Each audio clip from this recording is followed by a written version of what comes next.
But you know what? I just wanted you to work your magic on these slides. Okay.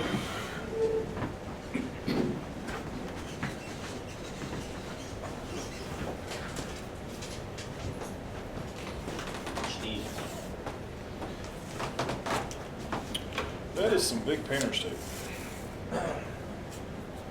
What you need?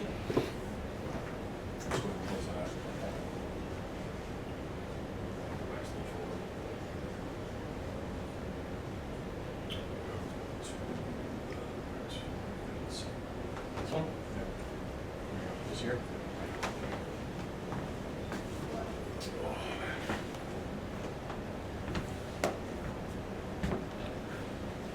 Oh, there we go. That's it. Oh, there we go. I'm sure we're live, so anytime you want to start. We're live? Okay. Yeah. I think. Hold on.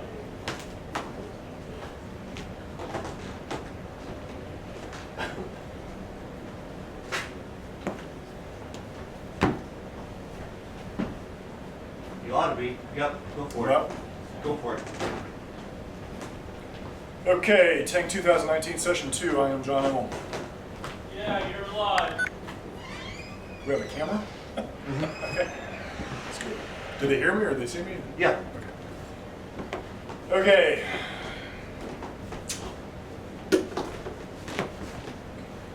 So for us to get a sense of proportion here, I typically like to do a little historical perspective so we can understand the arena within which the current ideas, modern ideas, exist. And I want to tell you what, my brain is not firing to save my life, so if I sound drunk, I'm not. So anyway, I'm struggling. Anyway, here we go.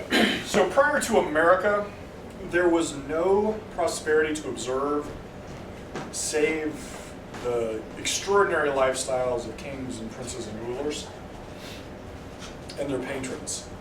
For the most part, the rest of society, 99% of the rest of society, lived a day or two away from starvation. Now, practically, this meant for the church that Jesus' charge in Matthew 5 and Luke 4, the Sermon on the Mount, was taken to mean feeding the poor, or blessed are the poor. This was a metaphorical assertion. It wasn't a here and now assertion because there was nothing to feed anybody with. It wasn't like you had extra in your kitchen. It's not like Americans now with these big refrigerators stocked full of food. And oh, by the way, your neighbors could use a meal or two. Nobody had anything. Everybody was going to starve to death if they didn't eat what they had. And Jesus was using a metaphor to describe salvation of a spiritual poverty or a spiritual oppression. It wasn't practical real world. No one could conceive of a world where there might have been enough left over to feed the poor because they could barely feed themselves. So Jesus couldn't possibly have been talking about something you should actually do. The singular social justice from before the 1st century until the 19th century was overthrowing thugs and tyrants who taxed their serfs and waged war to pillage someone else's serfs. For the bulk of human history, the biggest challenge that men had was man's specific relationship, specific government relationship. Governments were tyrannies, and everybody else suffered under their tyranny. So fixing that was the central theme of pretty much all of our political evolutions. So the relationship between the church and thugs went like this. It's God's will to wage war. War ravages the people. Then the church tells the very thugs that created the ravages they should give the poor or go to hell, and then the church would say, hey, it's God's will to wage war. So you have this vicious, endless cycle and this marrying of mystic despotism with tyranny. The church finds its relevance in its association with the political state, the force of government, and then it justifies its existence by telling the state how to act. And in most instances, the state wanted to know, hey, can I go kill those other people for their stuff? And if I'm morally okay to do that, well, will God tell me I'm morally okay to do that? Now, there's kind of one caveat on this, give to the poor, go to hell. It really ended up being, give to us, we'll give it to the poor so you don't go to hell. Which is why the Catholic Church ended up being so exceedingly wealthy. All that capital was given to the church. And it wasn't actually distributed to all the people. It was a cozy relationship as long as it lasted. And it's hard to argue with it because there was nothing with which to compare. And then this happened. Capitalism equals liberty, or liberty equals capitalism. Along came America, and the jig was up. Suddenly, wealth and prosperity, the true origin of wealth and prosperity became apparent. The true origin of wealth and prosperity is individual production, and specifically under specific social and political circumstance, peace and freedom. So government that doesn't pillage and plunder, that doesn't wage war, that defends the individual so they can produce, and suddenly we go from barely being able to feed ourselves to more abundance than we could ever have imagined. The poverty machine called war was shown for the fraud that it was, as were the mystic despots that were in bed with the war machine. And within 100 years, free individuals willingly trading with other men created levels of wealth kings had rarely conceived. In the 21st century, I guarantee you, 99.9% of the population now lives better than most kings could ever have dreamed of. And our poor, particularly in America and in the Western world, are still wealthier than the rest of the world by large margins. Our poor still carry cell phones.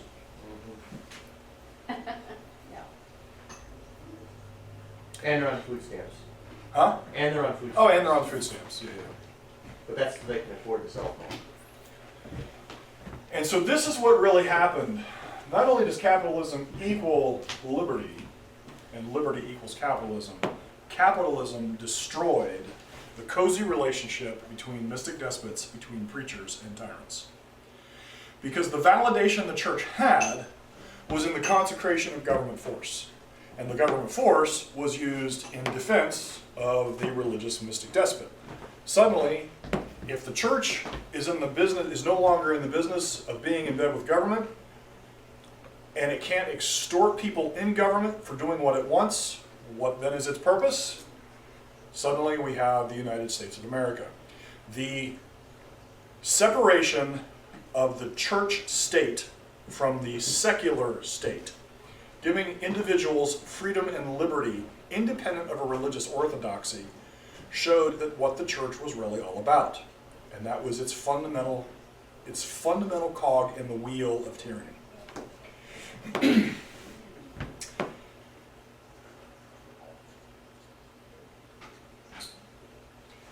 But never fear, because the church is amazingly adept at finding a political host. And now we get to the church in the modern age. This new host is the current push to join the global socialist movement.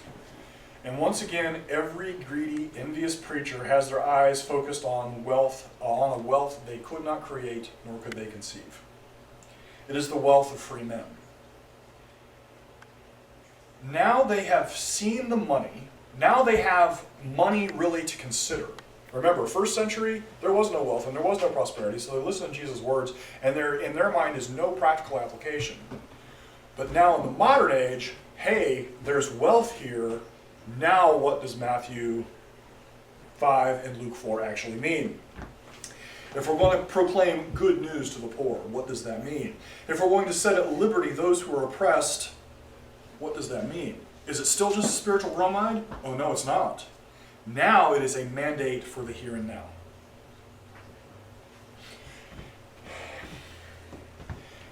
And those who are persecuted for thirsting for righteousness are really people suffering in the fight, literally, the forcible fight, to produce the correct moral outcome. Specifically, taking money from those who have it and giving it to other people. Now, you might be saying, John, that's just, fanciful liberation theology. That's just an extension on the truth. It's not really what God was talking about. Well, okay. This is John Calvin from the Institutes. I'm going to give you a second to read what's there, and then I'll read it to you.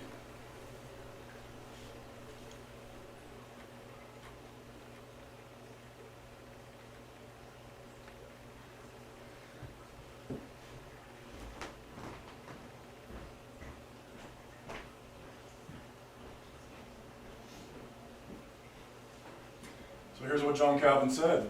I say that not only they who labor for the defense of the gospel, but they who in any way maintain the cause of righteousness suffer persecutions for righteousness. Therefore, whether in declaring God's truth against Satan's falsehoods, or in taking up the protection of the good and innocent against the wrongs of the wicked, we must undergo the offenses and hatreds of the world, which may imperil either our lives, our fortunes, or our honor.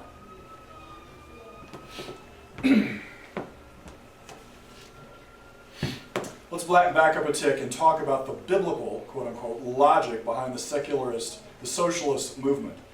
Among a few passages that are used to justify the collectivist culture is Acts 4. I'll let you read briefly.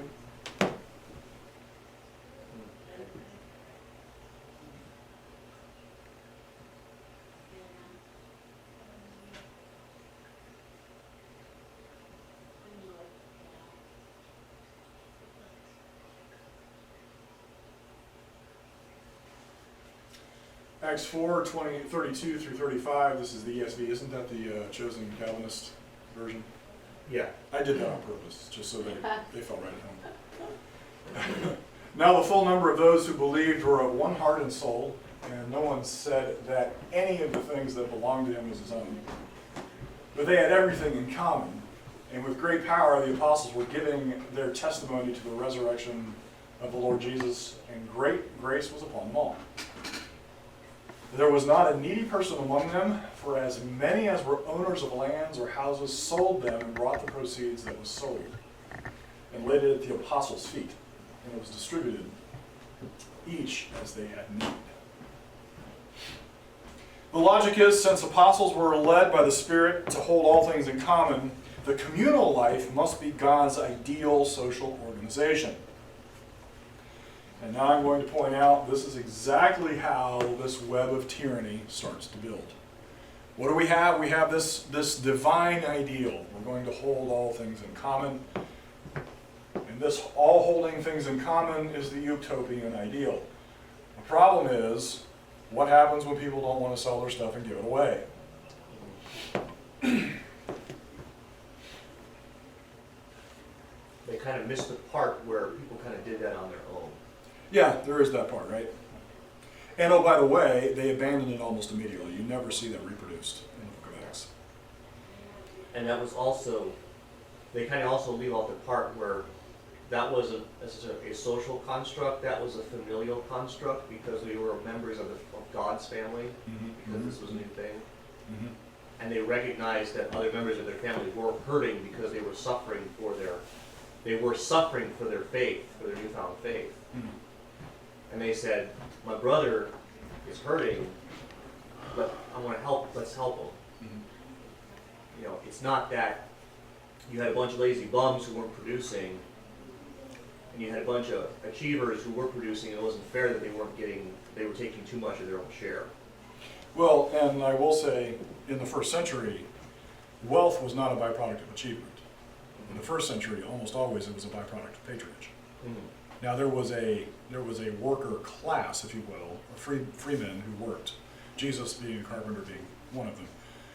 But most wealth was patronage. So if you had houses, if you had lands, it was because at some point some king somewhere stole it and then redistributed it. So it is not nearly the same social construct. And I deliberately picked the ESV because I didn't really want to do a translation comparison, but I want you to notice it's distributed as each as they have need. These are all modern concepts.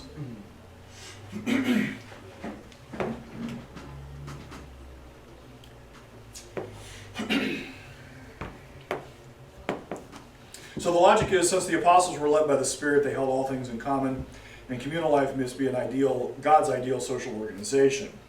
But this never produces utopia.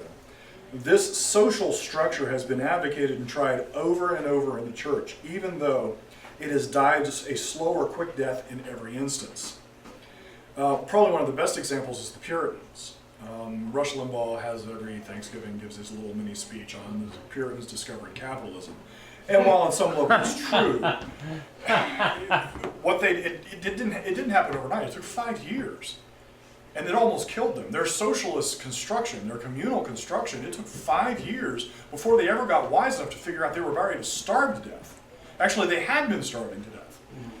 And so it took them, it was a hard lesson for them to learn, to figure out that individual initiative fed them much better than this whole communal living business. But this fundamental failure has never deterred true mystics in their hold on because they hold reality in contempt. And I want to talk to you about the two swords doctrine. And we have talked abundantly and relentlessly in these conferences about the new Calvinists, the mystic despots, and their absolute hatred for reality as such. Now, the two swords doctrine, some of you are probably familiar with it, particularly if you've had any association with the Catholic Church.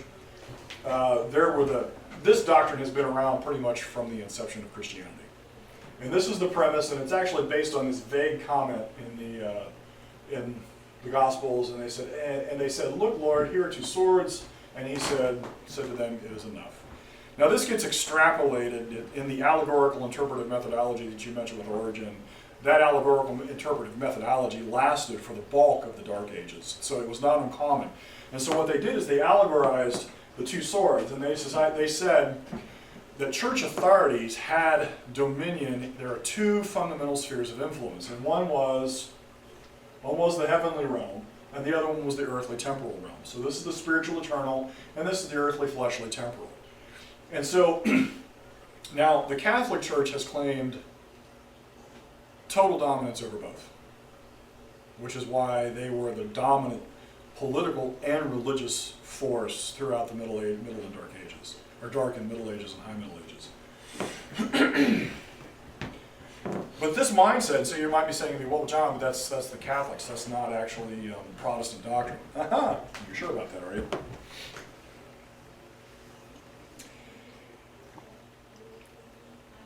Got to find my own comments here. Bear with me.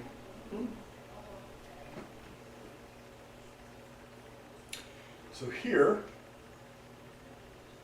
is the Institutes. This is an extended passage. I'm going to let you read it first, and then I will chime in.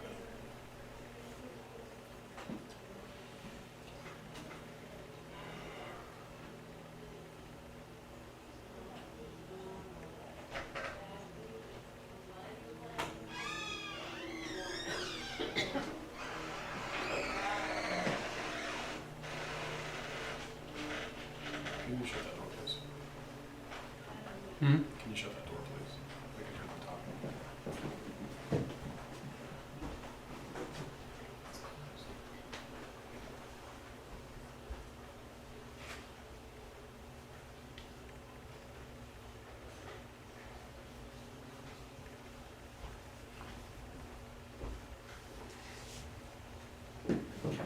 So I'm going to read for those who are watching online. Maybe you can't see this. It's pretty small type. So this is the Institutes. This is Calvin's Institutes 3:19-14. Therefore, in order that none of us may stumble upon the stone, let us first consider that there is a twofold government in man. One aspect is spiritual, thereby the conscience is instructed in piety and reverencing God. The second is political, whereby man is educated for the duties of humanity and citizenship that must be maintained among men. These are usually called the spiritual and the temporal jurisdiction. by which is meant that the former sort of government pertains to the life and soul, while the latter has to do with the concerns of the present life. Not only with food and clothing, but with laying down laws whereby a man may live his life among other men, wholly, honorably, and temporally. For the former resides in the inner mind, while the latter regulates only outward behavior. The one may call the spiritual kingdom, the other the political kingdom. Now, this bold is my emphasis. It says, now these two, as we have divided them, must always be examined separately. And while one is being considered, we must call away and turn aside the mind from thinking of the other. There are in man, so to speak, two worlds over which different kings and different laws have authority. This is Calvin's, one of many passages addressing this. This is Calvin's reiteration of the two kingdoms doctrine. He is advocating exactly the same Catholic position. Now,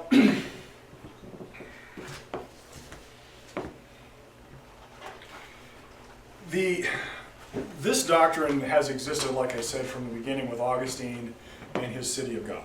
He was the first one to propose formally propose this dividing line. And you do flash forward in history, Martin Luther, in some of his early writings, it's a little murky, but he is advancing a two kingdoms kind of concept. One of his challenges was, and this was unique and intellectual challenge to him, he is trying to figure out how to justify unseating papal authority in a largely layman's movement in the Reformation.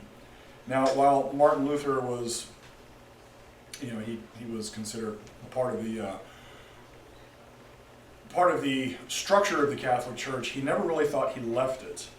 But yet he doesn't really have any kind of authority to make the Catholic Church change its mind or change its doctrine. And so if he goes too far and says, hey, these two spiritual worlds exist, and the spiritual world doesn't have any impact over the temporal world, well, who has the force to be able to compel the Catholic Church to change? So he had some intellectual challenges in trying to figure out how to make this case. And he didn't do a particularly good job of it. John Calvin, on the other hand, decides to take this on full force because he recognizes that if there is not a way to justify this dual relationship between this ethereal spiritual space and this earthly temporal space, that they have a problem. Now, he has an endless hedge. You're going to see this consistently, and it's this one. I think it's fascinating right here. These must always be examined separately. He's trying to pretend that they are two distinct spheres, but I'm going to ultimately contend this is a distinction without a difference, and you'll know why. You'll understand why here in a minute. So this translates his work here. It translates into, there are two kingdoms. There's Kingdom A and Kingdom B. Kingdom A has a set of laws that apply to a world no one can see, feel, taste, or touch. Kingdom B has laws that apply to what people see, feel, taste, and touch, but people struggle to obey those laws, so they need help.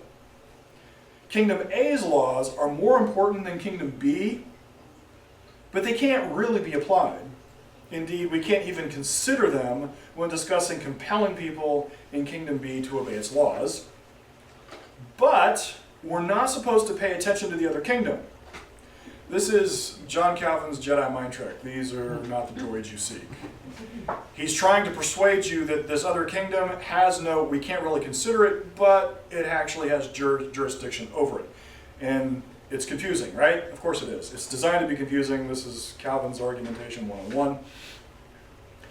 And it's confusing because it is a deliberate and overt rejection of the law of identity. The moment you introduce a both-and proposition, when A and B can be exactly the same thing at the same time, oh, by the way, they're supposed to be separate at the same time, you have immediately introduced a contradiction into the discussion. I think formally this is called a dialectic. This is a both-and proposition, something that can be everything and nothing at the same time. Now, all mystic despots thrive on contradictions because that's what gives them so much power to rewrite reality. They must redefine reality to achieve their ends. And this is why grasping, at least understanding its existence, understanding the two sorts doctrine is so important. Never forget that a kingdom is the jurisdiction of force consolidated under a king. Government is force. So when you talk to me about two kingdoms, you're really talking to me about two origins of force. And by setting up a transcendent kingdom, the proponents are advocating a transcendent right to force. So if a spiritual kingdom demands giving to the poor and the temporal kingdom is subordinate, then it is right that the temporal kingdom compel its members to give in the name of righteousness. And this is why I said the two-source doctrine is really a distinction without a difference. I don't care how much you try to hedge that we have a spiritual kingdom all concerned with spiritual things, and this temporal kingdom that's kind of concerned with all these lesser things.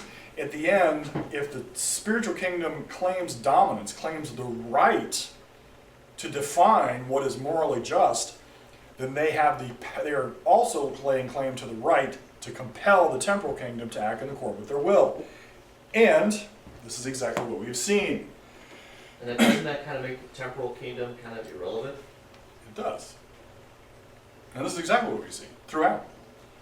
The preacher says he governs in God's stead over some other kingdom, but practically he asserts dominion over every other kingdom because the other kingdom is sinful.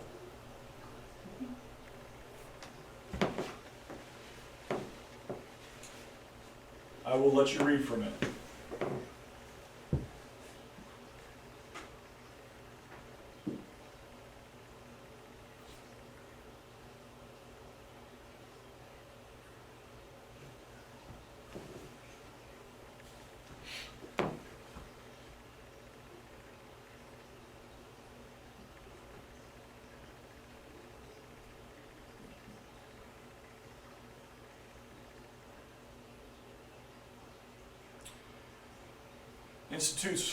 Calvin's Institutes 420:32.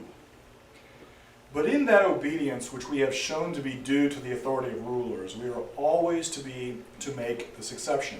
We are always to make this exception. We are always to make this exception.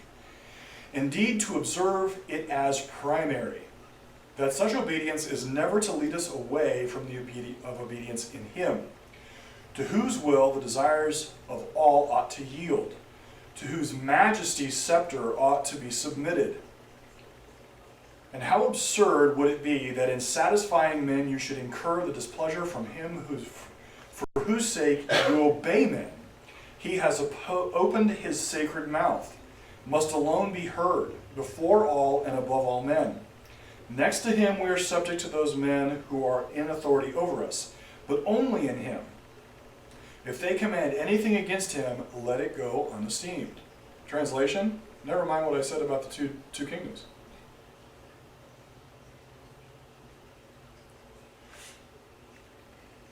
Never shall they meet in discussion. It doesn't matter that I told you not to consider it. At the end of the day, the spiritual kingdom absolutely takes precedence, such that if the temporal kingdom ever commands anything that is against the spiritual kingdom, you should disregard it.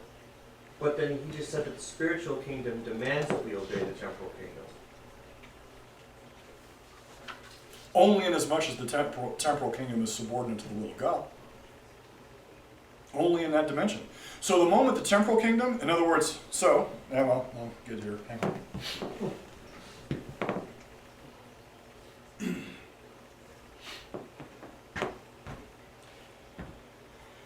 So the logic continues. The preacher has spiritual dominion over Christians, but Christians live and work in a temporal society.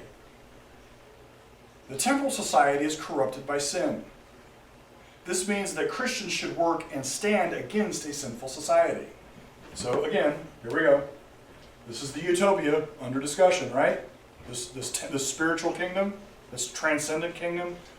Okay, but we live in a sinful world, in a fallen world. Mark that in your brain, fallen world. You're going to hear that again here in a few minutes.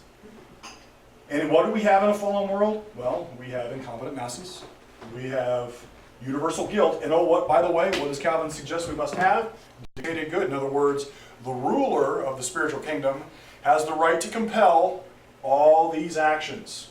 Right? So why? So we can realize this spiritual kingdom.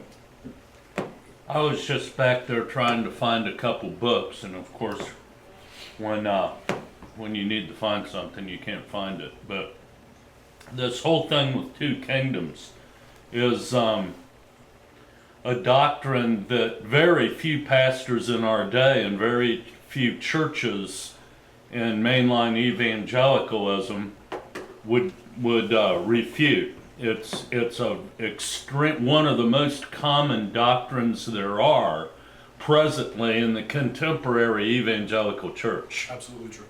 And it's one of those silent killers because it's presumed Right, and talked about as if, and no one ever says, well, wait a minute, what does that actually mean?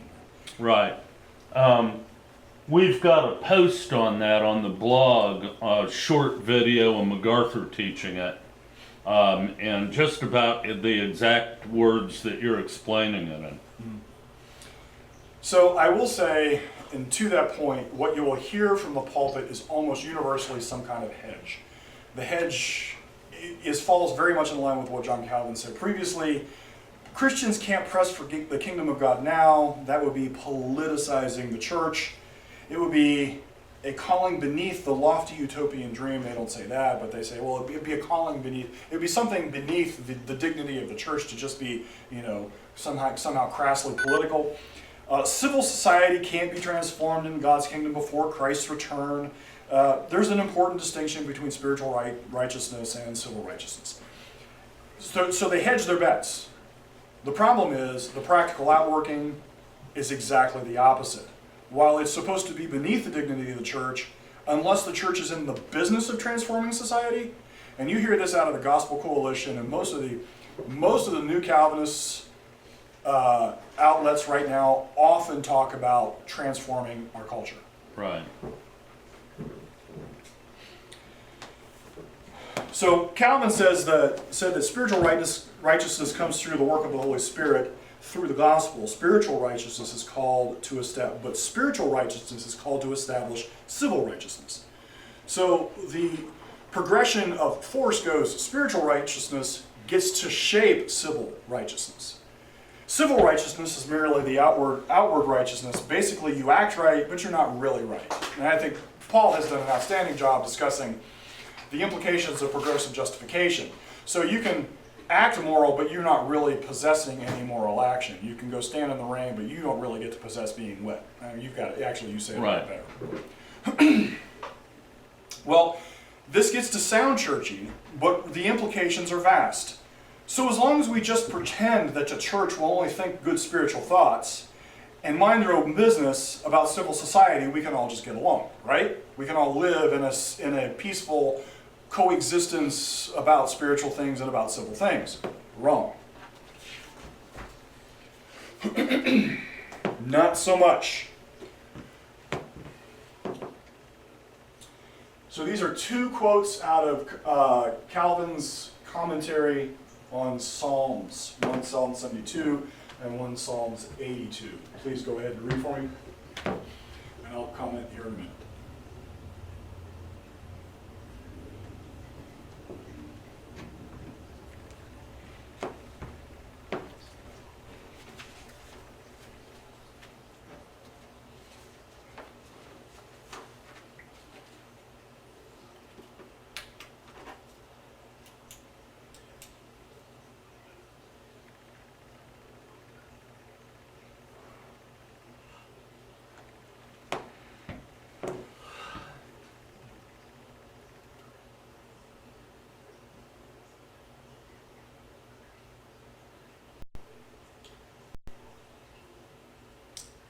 So Calvin's commentary on Psalm 72 says, God takes a more special care of the poor than of others, since they are most exposed to injuries and violence.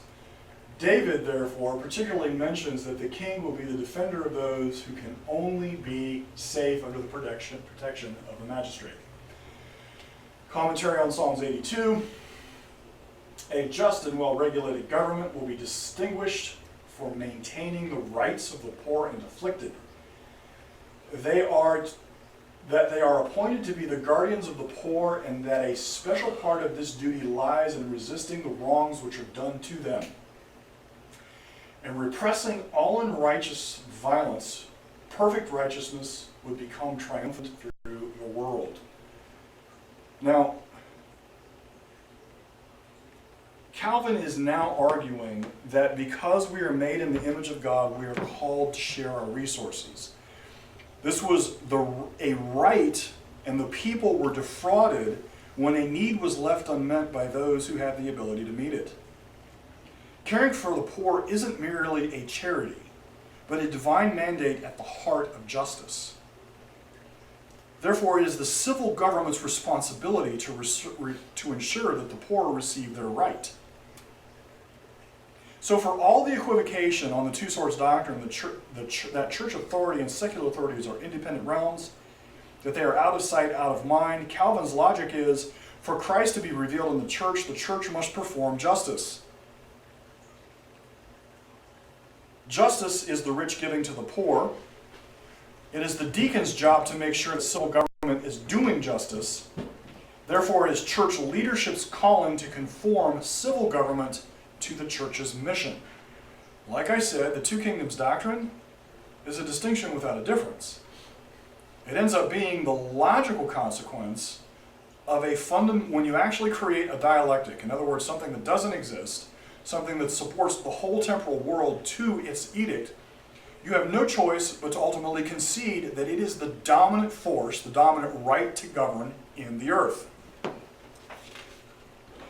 And like I said before, this is the historic outworking.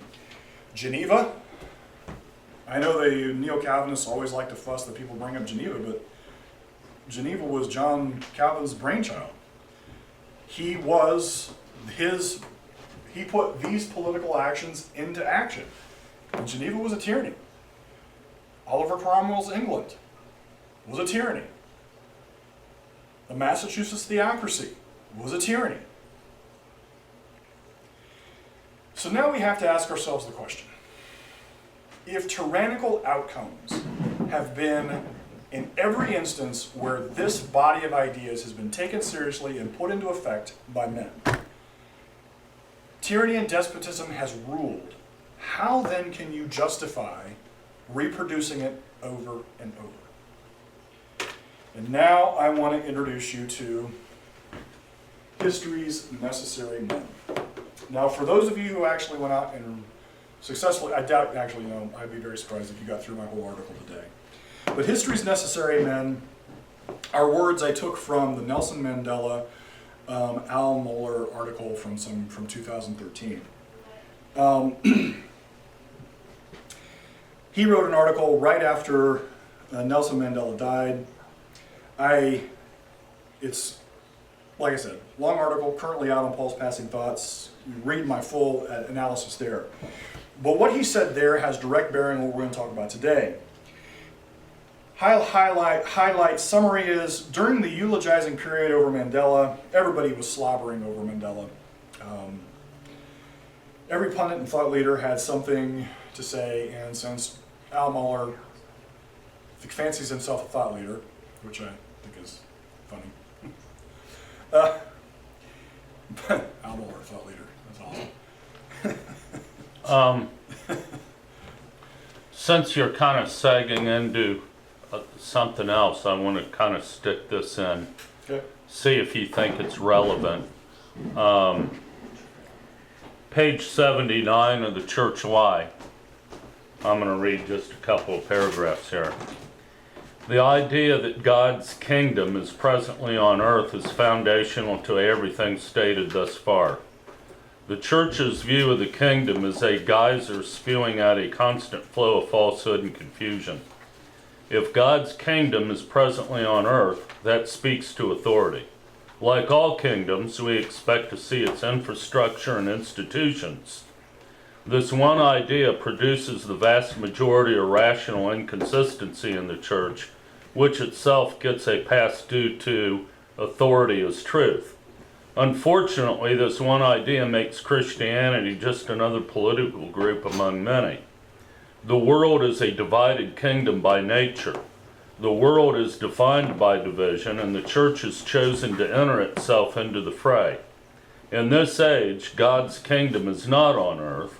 and the ecclesia's mission is narrowly defined as opposed to the church, which must stick its nose in every human affair and issue.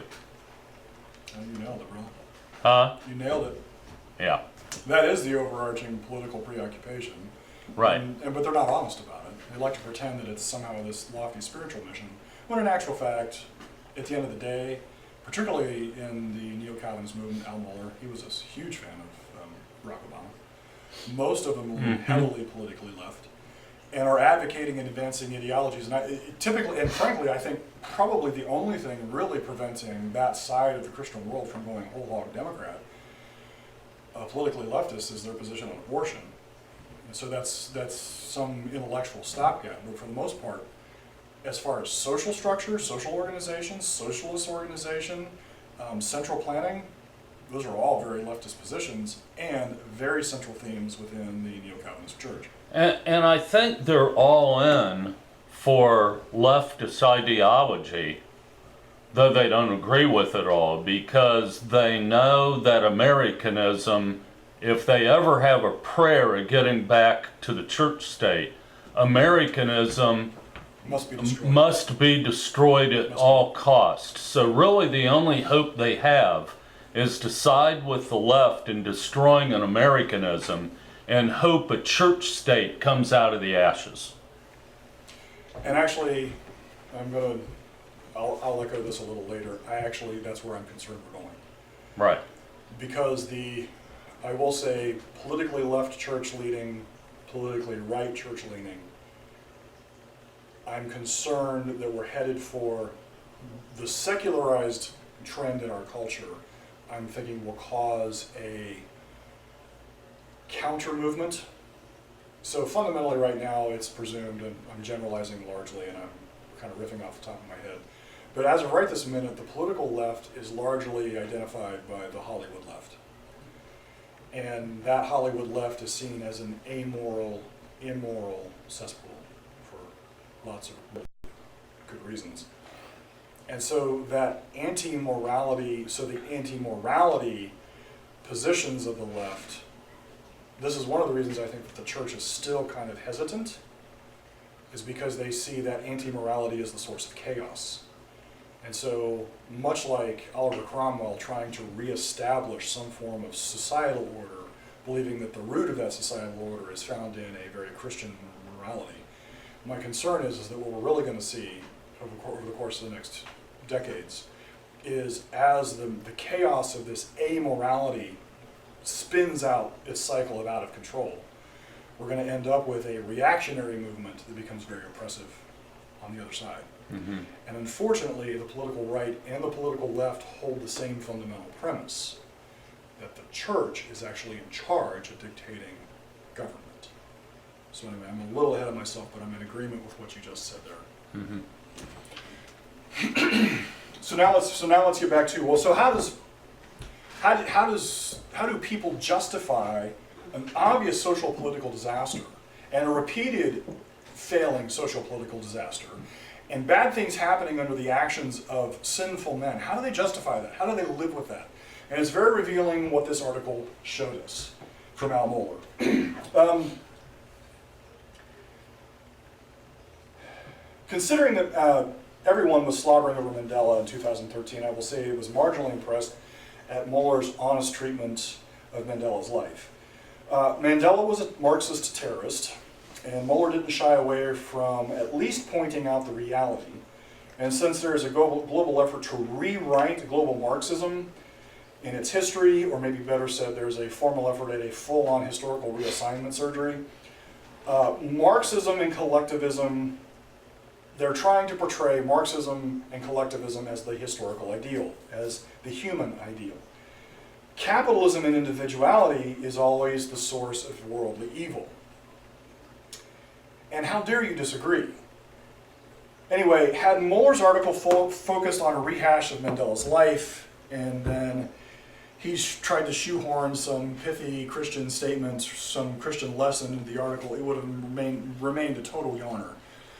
But there was a name dropped twice in that article that keyed in my mind, and that name was Reinhold Niebuhr. Now, I know most of you don't know Reinhold Niebuhr and don't care.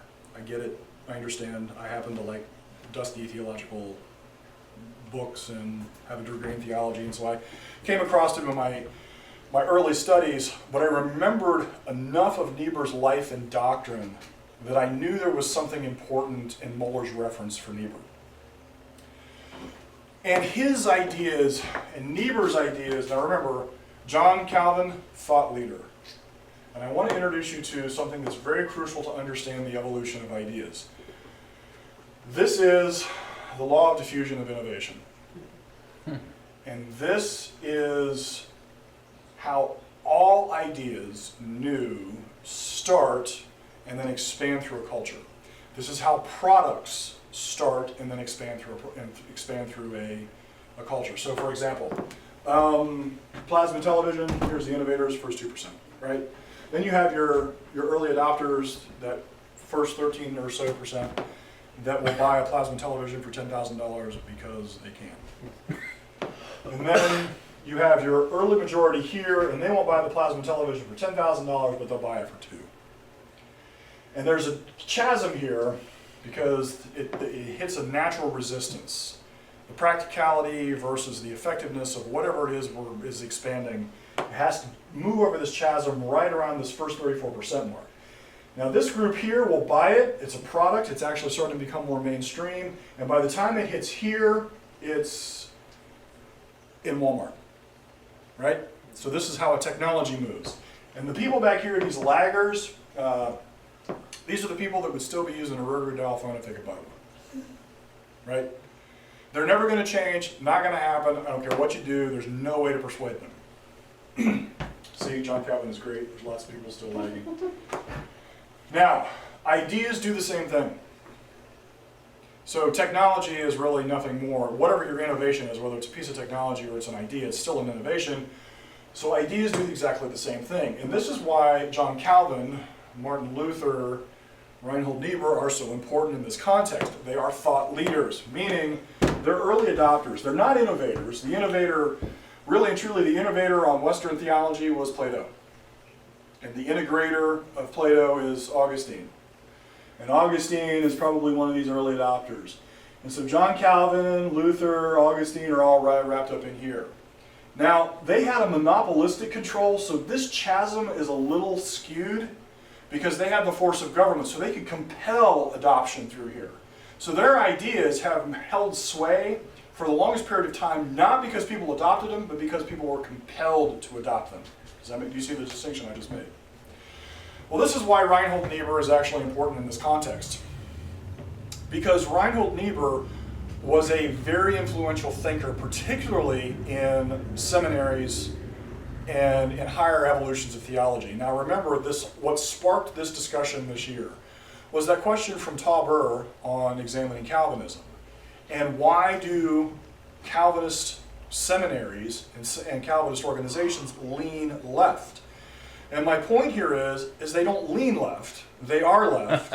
And at the root, they have, their thought leaders have always been this way. And this is why Reinhold Niebuhr becomes relevant to us right here, right now. He was shaping ideas right around the 1930s, 1940s, somewhere in there. So right after the turn of the century, he became the primary thought leader in Christianity. Now, Niebuhr was a Kantian. I did one entire TANC series on Immanuel Kant. I think it's 2016. And he's like the keeper of the lore for all things TANC, so he probably knows better than I do. But, so... Yeah, 16. 16? So I address in detail Kantian doctrine, so I won't rehash it here. But the central theme of Kantian doctrine is man can't know who and what he is. He is metaphysically corrupted because he has no attachment to the true world. And as a result, his fundamental moral, the thing that makes him fundamentally moral is sacrifice. And altruistic sacrifice. Sacrifice for the sake of destruction as such. This led Niebuhr to be a true believing socialist. Niebuhr thought his mission to unravel America in the name of Christianity and social justice, which goes back to what we were just talking about. This man formally believed America had to be undone because it stood in the way of true justice and true humanity. Now, it's very hard for Americans who accept the Enlightenment ideas that created America to grasp Niebuhr's hatred for America. The single most prosperous nation ever in the history of the world, and the scorn he held for America's citizens whose achievements set the standard for innovation and relieved human suffering more than any other people ever. Niebuhr had a couple of books that he's very well known for. One of them is The Irony of American History. Unfortunately, this book is entirely misnamed. It has nothing to do with American irony, but is rather a tour de force in Niebuhr's tortured, nagging, self-righteous cynicism against American greatness. He resented American greatness for the sake of hating American greatness. And he did it because he was contemptuous in his book, Moral Man in Immoral Society, is a contemptuous treatise on how to offer Christians a justification to use government force to eradicate private property.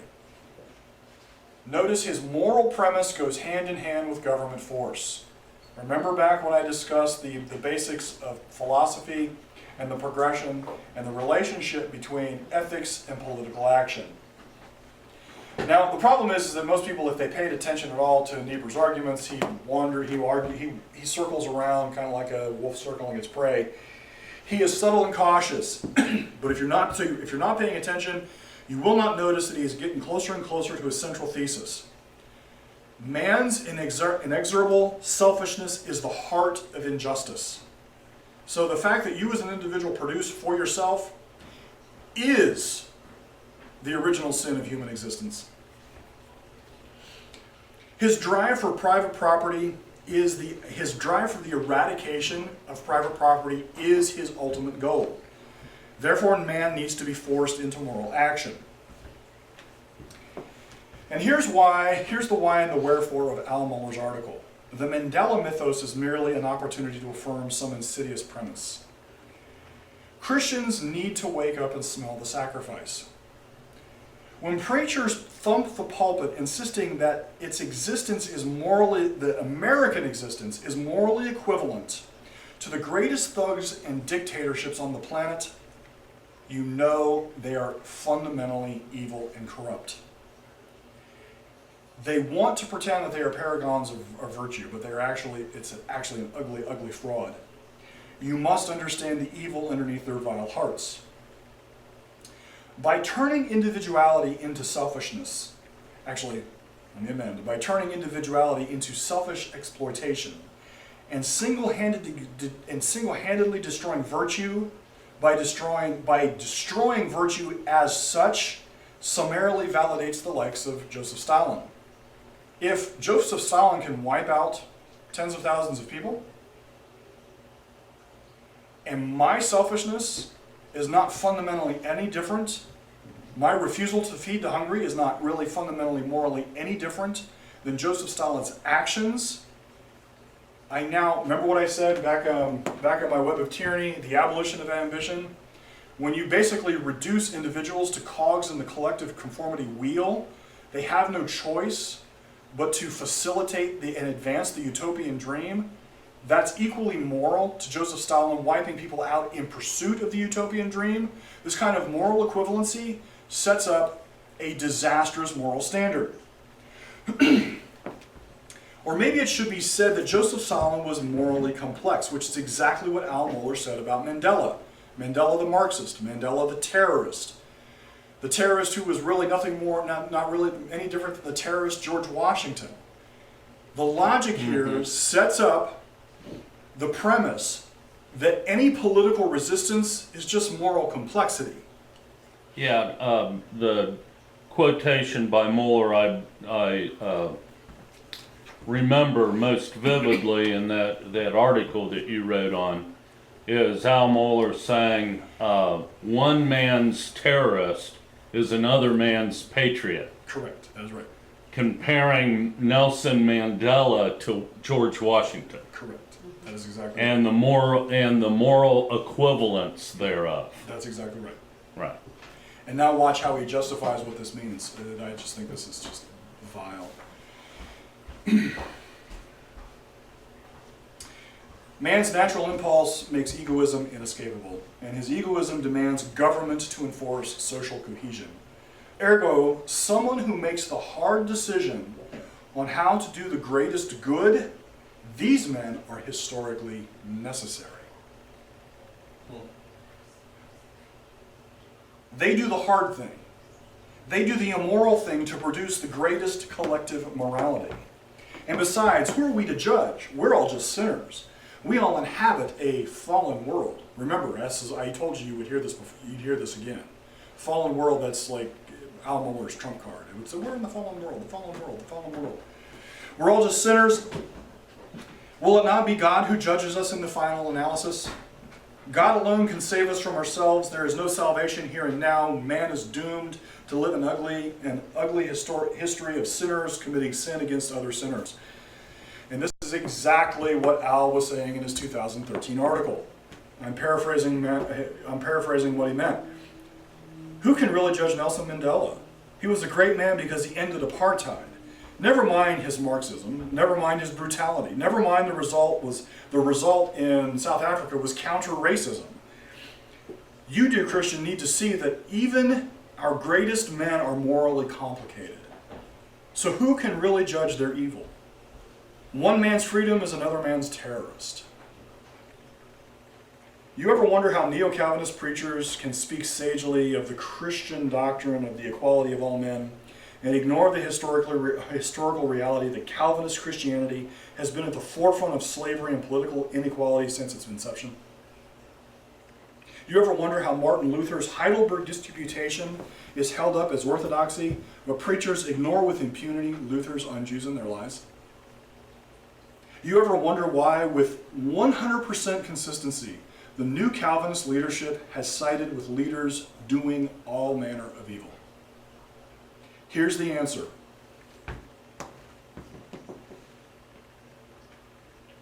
This is what Al Mohler said. I'll let you read.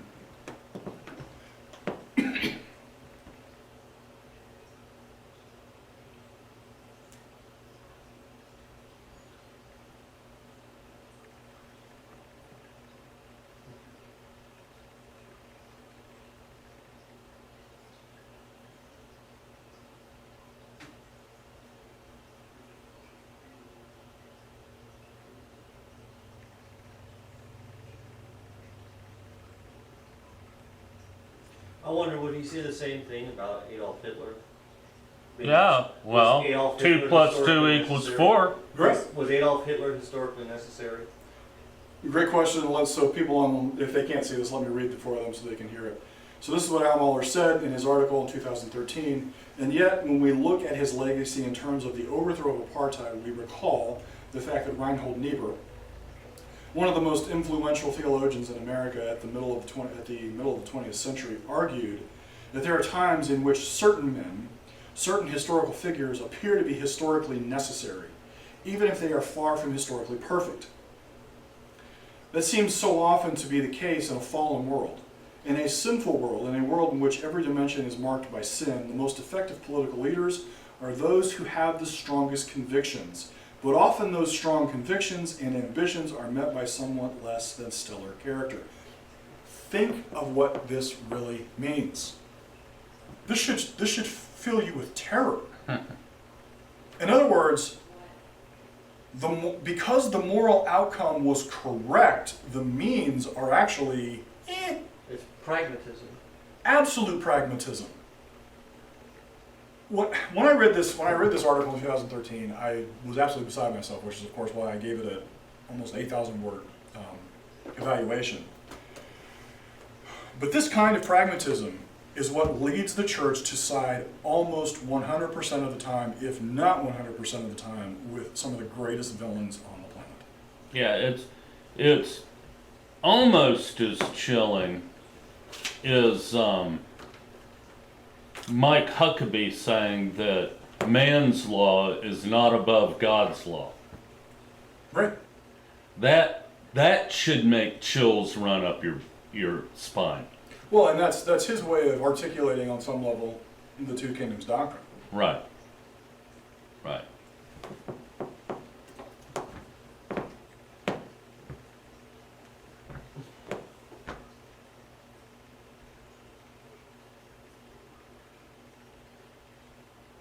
Over and over and over. These thugs here, over and over and over. These thugs here, over and over and over.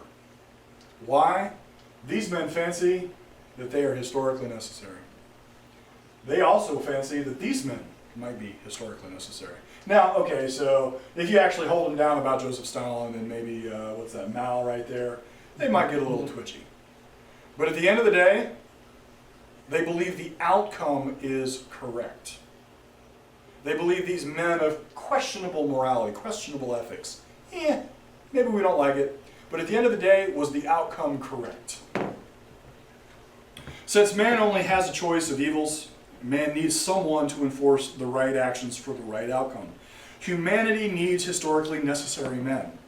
The men who will do the hard thing, even the immoral thing, for the greatest good of humanity.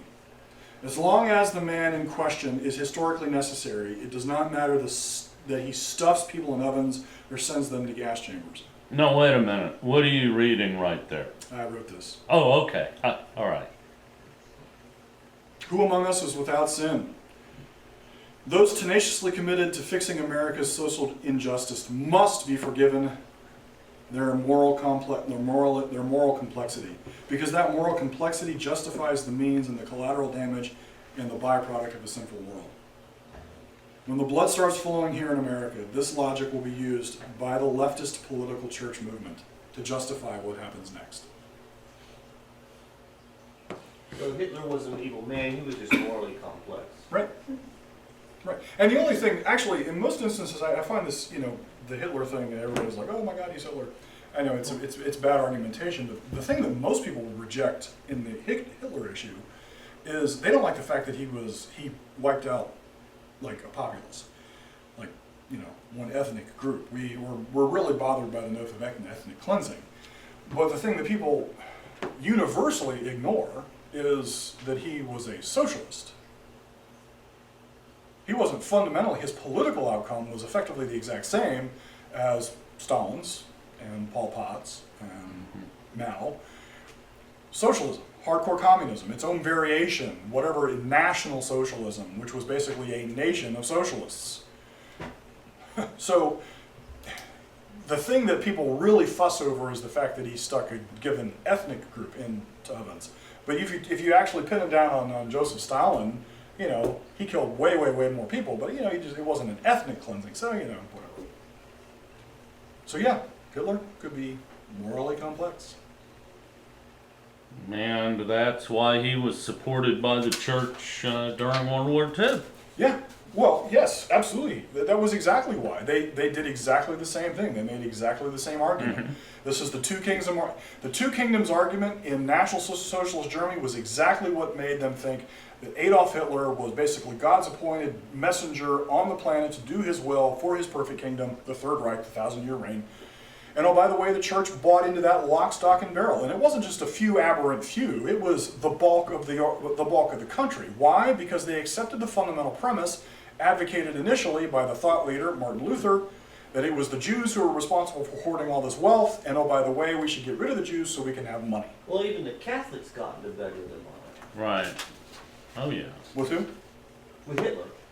It was the Lutheran church at first, in Germany, but it wasn't long before the Catholics got on board, too.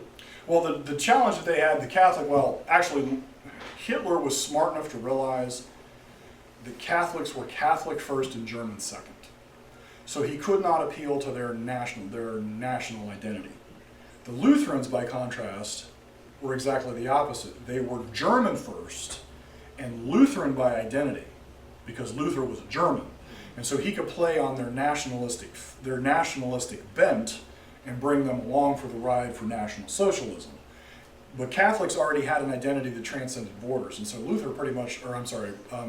Hitler deliberately, he actually talks about this at length in Mein Kampf. it was a strategic plan. Now, eventually, the socialist Marxist tendencies of the Catholic Church led them to agree with with Hitler, but at the end of the day, they still didn't have a centralized identity, and that's what prevented them from getting on the National Socialist bandwagon, the same as the Lutherans did. That's all I got, guys. Okay. Thank you.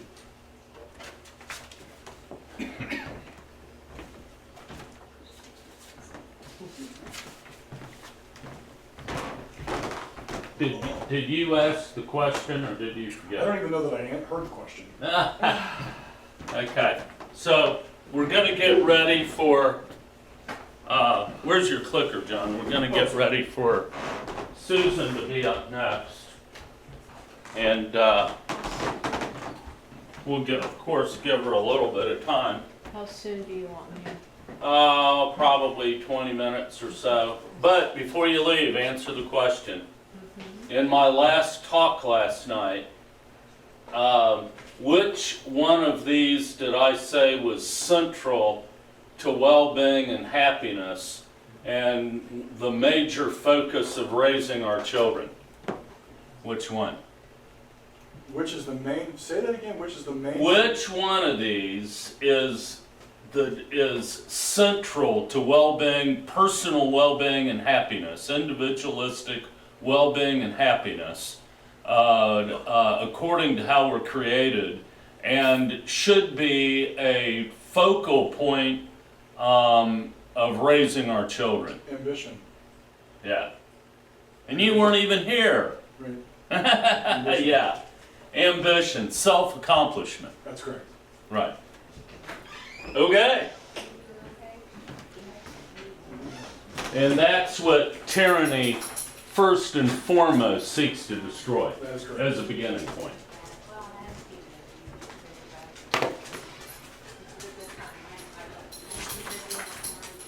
You're underfoot. You're underfoot, Fletcher. You're underfoot. Yeah, you're underfoot. Yeah. You're underfoot.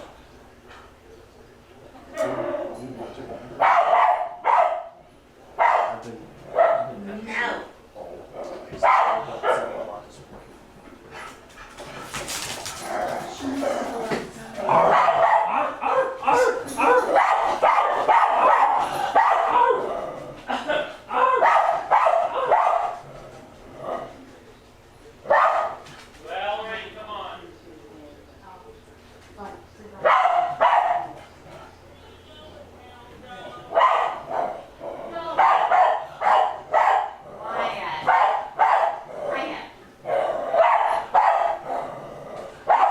Valerie, come here. Go on. Walk her around the yard. She won't be. She won't do anything, Jake. What if she won't do anything? She'll just bark. She'll bark.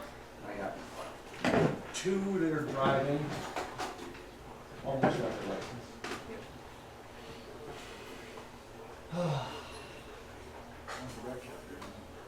Yeah. I'm just kidding, man. 48. No, I know. Life's just starting for me. They say life begins at 40, so I'm only 8. So I've decided that I'm gonna put my kids in race cars as far as I can. Okay. So by the time they're 16, they've already logged hours, I see. Okay, gotcha. and so they're, actually, Tiffany is a racer. Loves Yeah. cars. Yeah. I'm not. Yeah. But the advantage, I guess I was looking back to, we talked about this, one of the advantages